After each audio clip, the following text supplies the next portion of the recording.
जय हिंद प्यारे साथियों, मैं डीडी सर आप सभी लोगों का मैथ की दुनिया 01 में वेलकम करता हूं। आशा करता हूं कि सभी लोग मस्त होंगे, जबरदस्त होंगे, जिंदाबाद होंगे और अपनी पढ़ाई भी अच्छे से कर रहे होंगे। तो प्यारे साथियों, मैं आप लोगों को जो बच्चे 10वीं में पढ़ रहे हैं उनके लिए मैं कहा था कि आप सभी लोगों के लिए मैं जो है त्रिभुज जो चैप्टर है जिसका बहुत बच्चे टफ मानते हैं उसको मैं पूरा कंप्लीट करूंगा। तो हम लोग जो है 6.1 के सभी उदाहरण और उसके बाद जो थेल्स प्रमेय था उसको कंप्लीट करते हुए आज हम स्टार्ट करने वाले हैं चैप्टर नंबर 6 का त्रिभुज चैप्टर का प्रश्नावली 6.2 ये शुरू करेंगे हम लोग। और इसमें जितने भी क्वेश्चन हो सकते हैं कम समय में हम चीजों को अधिक से अधिक समझने का प्रयास करेंगे और अच्छे से हर एक चीज को एकदम बढ़िया से विस्तार तरीके से समझकर आगे हुए बढ़ते हुए चलेंगे। तो साथियों, हम लोग जो है अब तक जितना भी चीजें पढ़ी उसमें से आपको थेल्स प्रमेय जो मैंने पढ़ाया था इसके पिछले वाले वीडियो में उसको देख लीजिएगा। मैंने इसकी एक प्लेलिस्ट भी बना दी है, प्लेलिस्ट में जाकर के आप क्लास 10th का त्रिभुज वाला चैप्टर अच्छे से देख सकते हैं। एकदम चैप्टर हर एक क्लास एकदम सिस्टमेटिक तरीके से अरेंज है। तो आइए स्टार्ट करते हैं। स्टार्ट हमें पढ़ना है प्रश्नावली 6.2 और प्रश्नावली 6.2 का पहला सवाल मैंने यहाँ पर लिखा हुआ है। इस सवाल को स्टार्ट करने से पहले मैं थोड़ा सा आपको जो थेल्स प्रमेय पढ़ाया था जिसको हम लोग कहते थे बीपीटी थ्योरम, बीपीटी थ्योरम भी कहते थे, बेसिक प्रोपोर्शनलिटी थ्योरम, जिसको हम लोग थेल्स प्रमेय या प्रमेय 6.1 के नाम से जानते थे।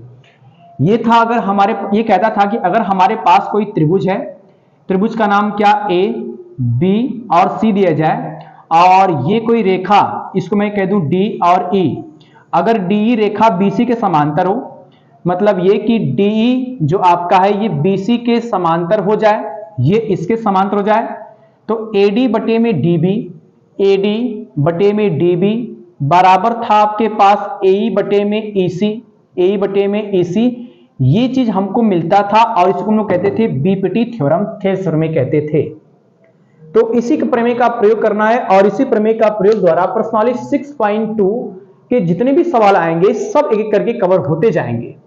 ठीक है ना? तो हम स्टार्ट करते हैं प्रश्नावली 6.2 का पहला क्वेश्चन। देखते हैं क्या है। ये कह रहा है कि आकृति फर्स्ट और सेकंड में डी समांतर बीसी है। डी समांतर बीसी दे रखा है दोनों में, आकृति फर्स्ट में भी और सेकंड में भी डी समांतर बीसी है। तो फिर कह रहा है फर्स्ट में एसी और सेकंड में एडी ज्ञात कीजिए। फर्स्ट आकृति यहां पर मैंने बना दी है, सेकंड आकृति मैंने यहां बना दी है। इस फर्स्ट वाले में आपसे एसी इसका मान पूछ रहा है, सेकंड वाले में आपसे पूछ रहा है एडी मतलब इसका मान पूछ रहा है। तो हम बहुत आसानी से चीजों को लगाएंगे। फर्स्ट वाले में लगाने के लिए जो प्रक्रिया लगाएंगे वही सेकंड वाले में भी लगाएंगे। आइए स्टार्ट करते हैं फर्स्ट वाला। तो मैं अगर फर्स्ट को हल करता हूं यहां पर हूं और फर्स्ट में आपका जो ये कह रहा है क्या कि डी आपका दोनों के लिए इसमें भी है, डी समांतर बीसी है, मतलब ये जो डी है ये इस बीसी के समांतर है। तो लिखेंगे यहां पर क्या कि जो डीई है, डीई ये आपका समांतर है बीसी के, ये दिया है आपके प्रश्न में। आज जब ये समांतर है तो थेल्स प्रमेय कहता है क्या इसका अनुपात इन दोनों के अनुपात के बराबर हो जाता है। तो मैं लिख रहा हूं यहां पर क्या कि अतः थेल्स प्रमेय से, अतः थेल्स प्रमेय से, थेल्स प्रमेय से, और थेल्स प्रमेय कहता क्या है कि एडी बटे में डीबी आपके पास आएगा, एडी बटे में हो जाएगा डीबी बराबर हो जाएगा एई बटे में ईसी बराबर हो जाएगा एई बटे में हो जाएगा ईसी। अब इसमें देख रहे हैं क्या कि एडी का मान दिया है 1.5 दिया है और डीबी का मान 3 दिया है, रख देंगे यहां पर, रखेंगे तब मेरे साथी आएगा कितना आपके पास, इसलिए एडी का मान हो जाएगा 1.5 तो आएगा 1.5 और बटे में एडी दिया है, डीबी दिया है, इसका मान दिया है 3 तो हो जाएगा हमारे पास 3 बराबर एई दिया इसका मान दिया 1 सेंटीमीटर, 1 और बटे में ईसी निकालना है तो ईसी जगह ईसी ही रहेगा। इसका तिर्यक मल्टीप्लाई कर देंगे और तिर्यक जब मल्टीप्लाई करेंगे तो हमारे पास आएगा कितना, ये आएगा यहां पर, ये जाएगा यहां पर, तो हमारे पास आएगा 1.5 गुणे ईसी बराबर हो जाएगा 1, क्योंकि 3 एकम में 3 हो जाएगा। अब यहां से निकालेंगे ईसी का मान तो ये जाएगा बटे में, ये आएगा ईसी बराबर हो जाएगा 3 बटे में आएगा 1.5, इससे काट देंगे तो आएगा ईसी बराबर हो जाएगा हमारे पास 1.5 गुना के 3, ये 2 बचेगा, मतलब 2 सेंटीमीटर हमको मिल जाएगा। पहले में आपका जो EC है, इस EC का मान 2 सेंटीमीटर आ जाएगा। ठीक ना, ये तो आपका पहला पॉइंट था। दूसरा पॉइंट को मैं इधर सॉल्व कर रहा हूं, दोनों चीजें सेम है एकदम। तो दूसरा पॉइंट मैं सॉल्व कर रहा हूं भाई, यहां पर सेम काम करेंगे। इसमें भी आपका देखो दूसरे में कि जो डी है वो BC के समांतर है। इसको लिखते हैं यहां पर है कि DE ये समांतर है आपका BC के, और जब ये इसके समांतर होता है तो थेल्स प्रमेय के आधार पे इन दोनों का अनुपात इसके अनुपात के बराबर हो जाएगा। तो लिखेंगे यहां पर कि अतः थेल्स प्रमेय से, वही काम फिर स्टार्ट करेंगे, अतः थेल्स प्रमेय से, और थेल्स प्रमेय तो आप सबको पता है कि AD बटे में DB, ये आ जाएगा हमारे पास AD बटे में हो जाएगा DB बराबर आएगा आपका AE बटे में EC, हो जाएगा AE बटे में हो जाएगा EC। AD का मान तो निकालना है, बाकी सबका मान रखते हैं। DB का मान 7.2 दिया है तो आएगा, इसलिए AD बटे में हो जाएगा 7.2 बराबर आएगा A का मान 1.8 अपॉन में आएगा, इसका मान दिया है 5.4 दिया है। ठीक है ना साथी, तो अब इसका गुणा करना है हमको है, ध्यान देंगे। ये आपका AD का मान निकाला, इसका इसमें मल्टीप्लाई कर दें, क्रॉस मल्टीप्लाई करेंगे, तब हमारे पास आएगा AD इक्वल टू जाएगा 1.8 मल्टीप्लाई 7.2 अपान में आएगा आपके पास 5.4 हो जाएगा। अब यहां पर हम देख रहे हैं कि 1.8 5.4 से कट जाएगा, 18 या 54 होता है, ये काट देंगे, आपके पास आएगा 3, ये हो जाएगा। फिर सॉल्व करेंगे तो आएगा AD बराबर हो जाएगा कितना 7.2 अपान में आएगा 3, काटेंगे तो आएगा AD इक्वल टू, काटेंगे इसको 2 3 6 1 बचेगा, 4 3 12 मतलब आएगा 2.4, ये हो जाएगा आपका सेंटीमीटर। हमको इसका भी मान मिल गया। ठीक ना, तो यहां पर मैं जो है इस पहले वाले डायग्राम के लिए EC पूछ रहा था, EC मैंने यहां पर निकाल देखा, और दूसरे डायग्राम में AD पूछ रहा था, मैंने यहां पर निकाल दिया। दोनों चीज लगभग आसान थी, थेल्स प्रमेय का प्रयोग करना था, मैंने सॉल्व कर लिया। आप इसको बढ़िया से देख करके सॉल्व कर लीजिएगा।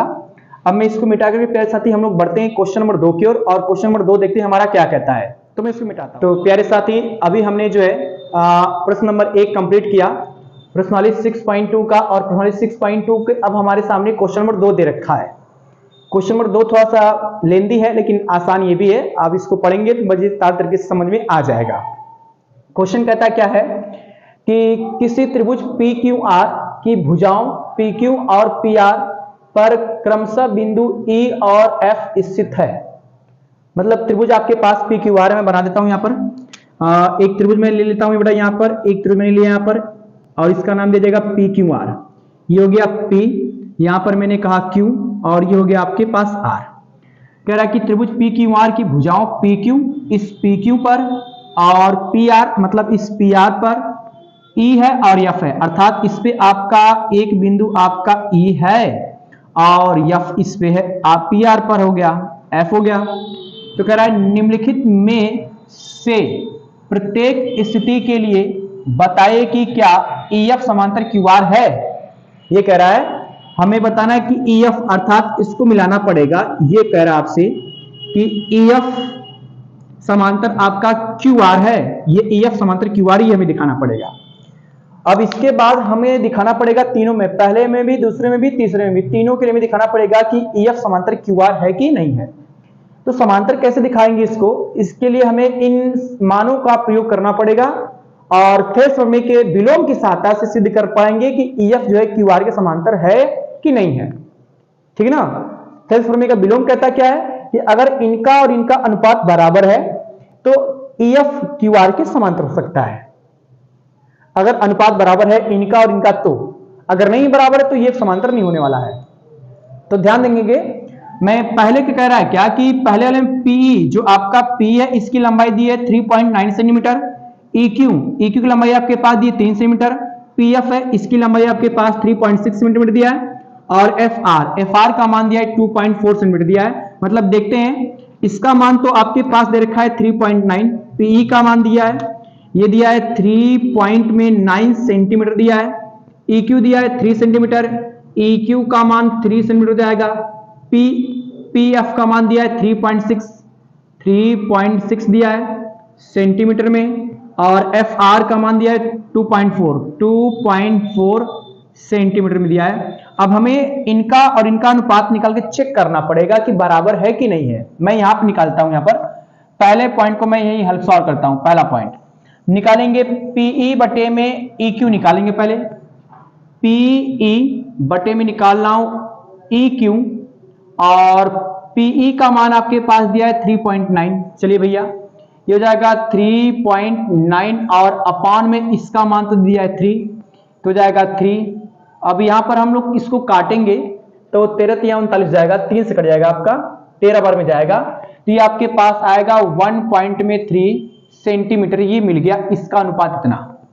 इसका निकालते पी एफ बटे में एफ आर, तो पी एफ बटे में निकालेंगे एफ आर। पी एफ का मान दिया है 3.6, यह जाएगा हमारे पास 3.6 और अपान में दिया है 2.4। दशमलव दोनों में, अंश में भी और हर में भी एक अंक के बाद दशमलव लगा है, दशमलव काट देंगे आपका, तो यह आएगा 36 बटे में जाएगा 24, अर्थात इसको काटेंगे किससे, 3 से काट सकते हैं।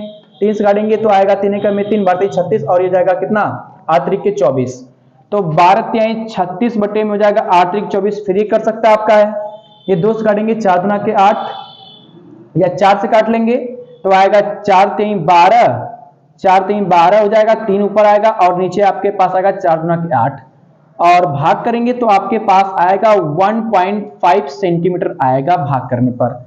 मतलब ये कह लिया जाए कि इसका अनुपात 1.3 आ रहा है, इसका अनुपात 1.5 आ रहा है, बराबर नहीं दोनों के। अगर ये भी 1.5 होता तो इसका अनुपात बराबर हो जाता है ना। तो बराबर जब नहीं तो लिखेंगे यहां पर क्या, इसलिए पीई और बटे में E Q not equal to, मतलब बराबर नहीं है पी एफ बटे में एफ आर के। और जब ऐसा नहीं हमारे पास है तो लिखेंगे अतः करके, अतः डीई समांतर नहीं है क्यू आर के। ये थेवेनिन के विलोम से हम कह सकते हैं कि जब अनुपात बराबर ही नहीं है तो भैया ये इसके अनुपात ये समांतर होगा ही नहीं। तो लिखेंगे यहां पर कि इसलिए अतः E Q, sorry E F रहेगा, वहां पर ई एफ है, ई एफ समांतर नहीं है, ई एफ समांतर नहीं है किसके, क्यू आर के, क्यू आर, ठीक ना, ऐसे लिख दीजिएगा, आपका पूरा एक कंप्लीट हो जाएगा।